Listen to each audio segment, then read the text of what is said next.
Welcome to the Research Process Explained. This is the video that I'm most excited to make because it's really going to just kind of take you through the process of writing really good copy kind of from A to Z. Again, not going into the details of how to write copy. This whole course is about how to get better at the process.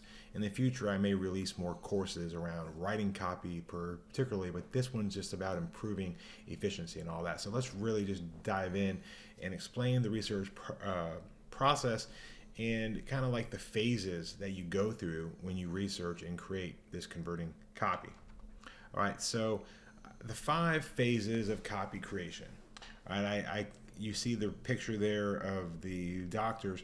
The reason for that is my acronym. I'm a real acronym junkie. So the acronym is Doc Doctor. So it's DOCDR, Doc Doctor. So you can always remember that. Hey, Doc Doctor. So what does that mean? These are the 5 phases of copy creation. You have the discover phase, you have the organize phase, you have the construct phase, then a deconstruct, and a reconstruct. So a lot of like building up, tearing down, building up, and that is the phases of copy creation. We're going to go through each one real quick here.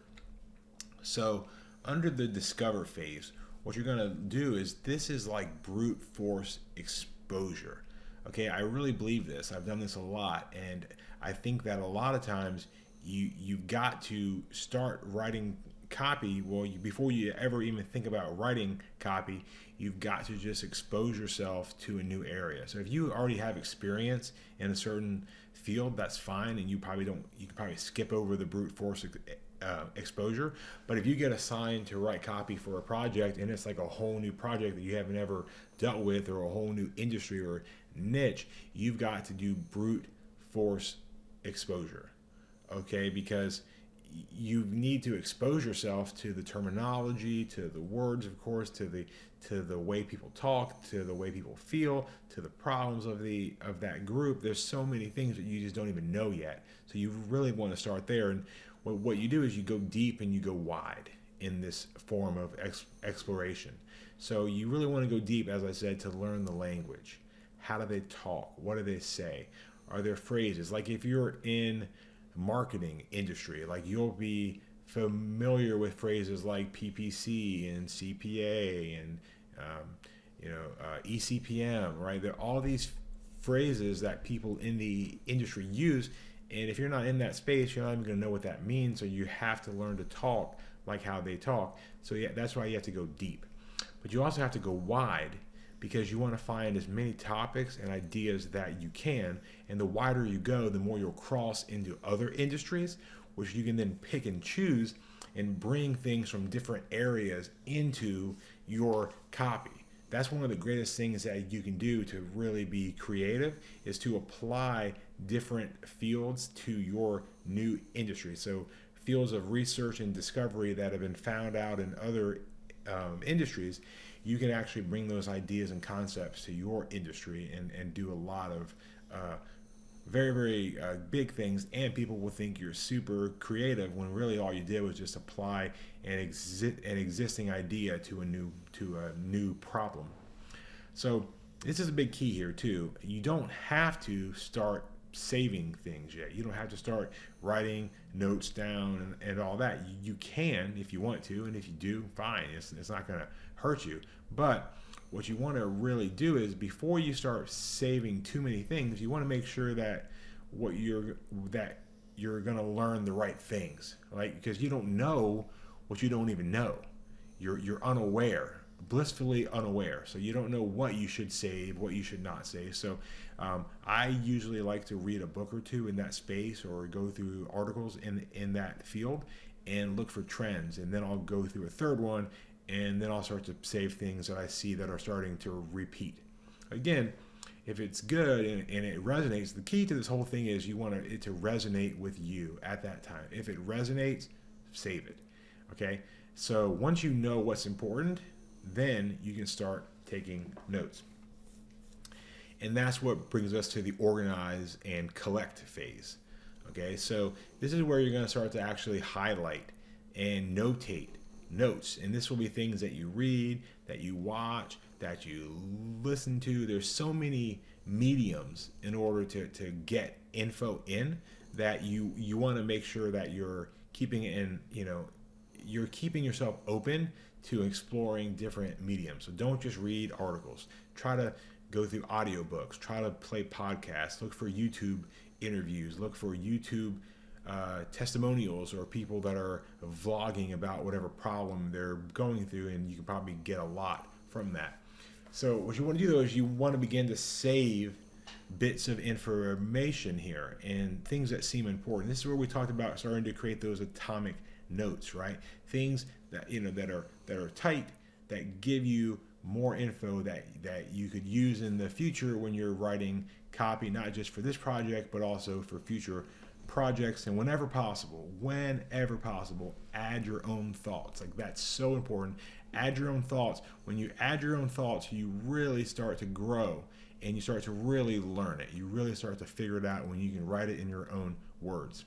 Now, a thing that I recommend that is really part of the copywriter brain process is you want to create tags for material. So like the hashtag and then the word or the phrase that you want to be able to find it, because this will make all the notes that you take searchable in the future in the Roam database. So you don't have to be putting all this in a Google Doc that you will never see again, right? This is the coolest part of this whole program, is that as you write notes, you can tag those notes so you can find them again and again and again in the future. And again, people ask me a lot when they're doing copy research, how much should I do? Is too much? Is it not enough? Feel free to collect as little or as much as you want. It's really up to you, but you do want to make sure that it resonates with you. I'll say that again, it has to resonate with you at the time. And that's kind of like, it's a little weird. I'm a very logical guy, but I do think there is something to that sort of spidey sense of, this resonates with me, I want it right now, And again, we've talked about the idea of content versus context. So make sure that there's enough content there that it makes sense, not so much that you're overwhelmed, and make sure that the context is well explained. Back in the day, I was on a weight loss show, and one of the things that they would do, they would ask us questions. Like in the interview, they would say, did you have a great time on the TV show? And if my answer was yes, well, they don't put the questions on the show. So all they would have would be a clip of me saying yes. See, there's zero context there. So my response, my answer would always have to be, I had a great time on the show. I'm so glad to get to be here. Then they can use that because there's context there. So think about that when you write your notes. You want to be as detailed as you can with the context of where those notes were discovered at. And depending upon how you use these, right, these notes, this is where you can start to build your conscious brain, which are notes that you're going to use for this project, and your subconscious brain, which are notes that you're going to use in the future, or that are maybe more raw, that are not, perhaps are not processed yet. And that's okay. That just like your real brain, you've got your conscious mind, you've got your subconscious. We're doing the same thing with our notes in the way that we take them. So now we move on to the construct phase. So at this point, you have a bunch of notes, a bunch of research. You've just kind of piled it in. It's all in your own database. It's a ton of stuff. There's tags in there. But what you want to do now is you want to start going through and cleaning up those notes, and you want to start to organize them.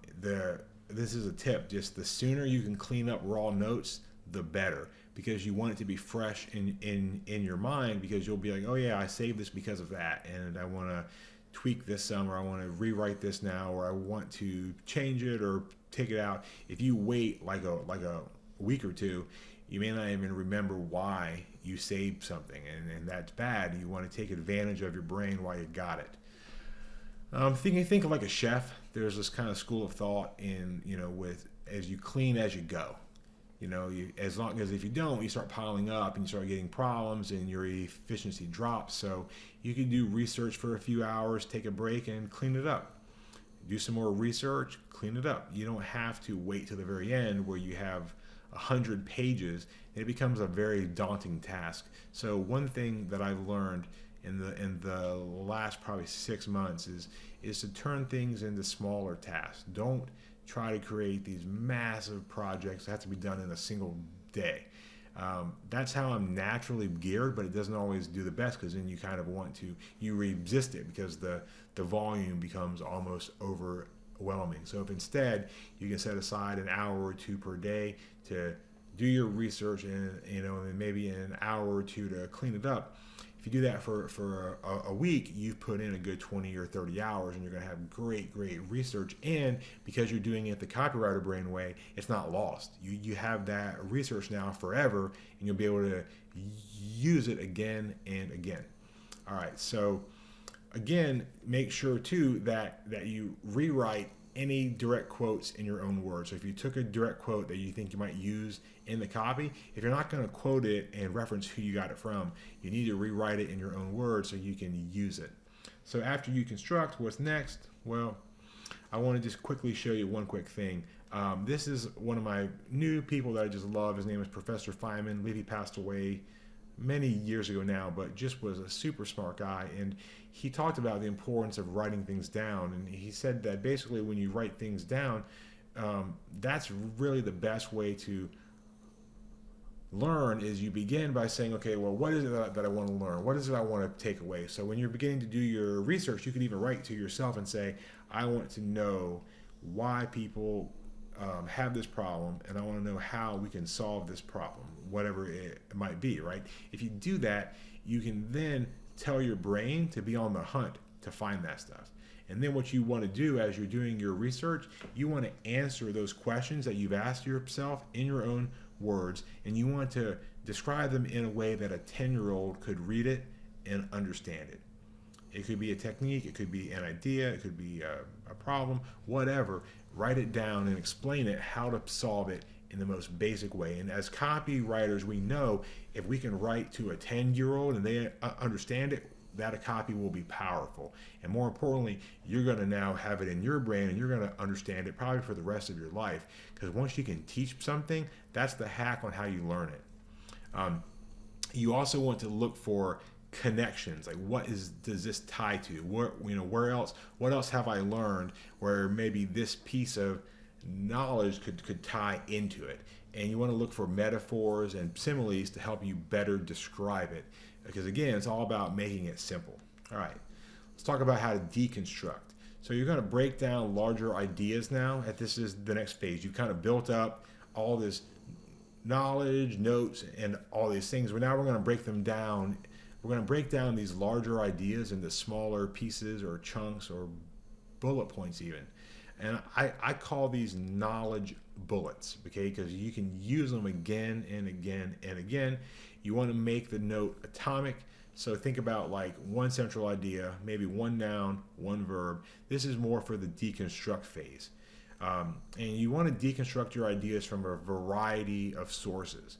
That means, like, again, we talked about going wide, because the more fields you can pull from, the more creative your copy will be. Because you could say that's like an airplane, or that's like a boat, that's like gardening, right? You're looking always for similes and metaphors to make things understandable and graspable by the average person.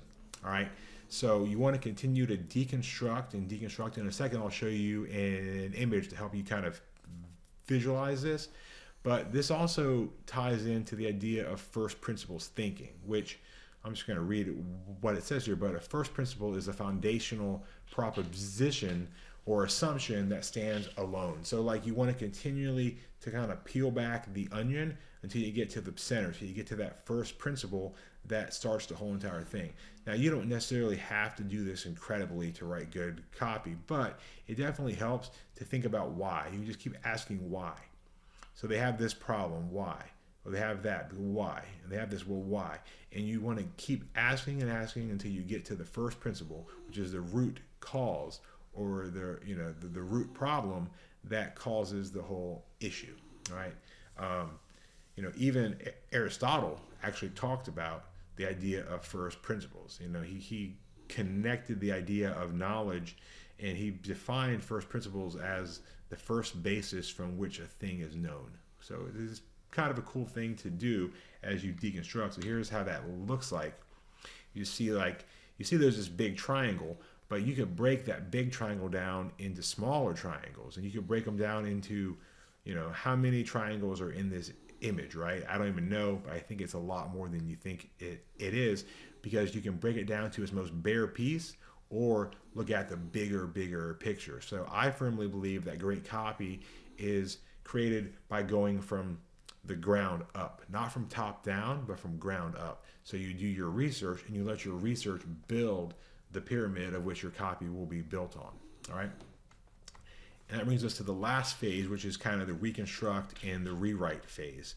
It's important that you let some time go by here. So after a period of thinking, this should give your subconscious mind time to work through connections, and then you can start reviewing all of your deconstructed notes now. And what you want to start to do is look for big ideas, headlines, leads. And again, you can create these as you go. It's like as you're there, maybe you're deconstructing big thoughts into headlines or into leads or into a unique mechanism, a unique problem, an emotional story, right? And cool part is you're tagging these two as you go, so they're easy to find. This is what you want to be able to do. You've got all this great research. It's tagged properly, not just for your current use, but for your future use. And at this point, you actually start to write your copy. This is it. This is where the rubber meets the road. You're going to use maybe one of your favorite templates or something you've done before, but you start to fill out the copy. This is the copywriting portion of the copywriting, process.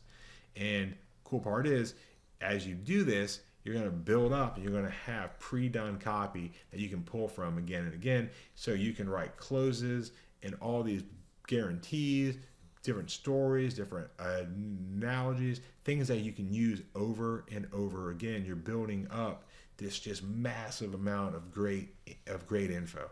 And again, this is all going to happen inside of Roam, which we'll get there soon. I know I keep saying that, but there's a lot to this program, and I hope you're enjoying it. I hope I'm doing a decent job of explaining it.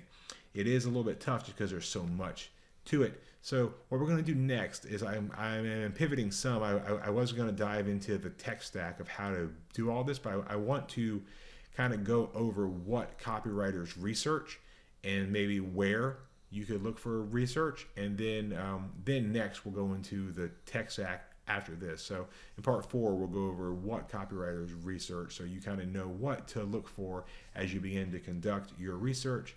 I'll see you in the next video.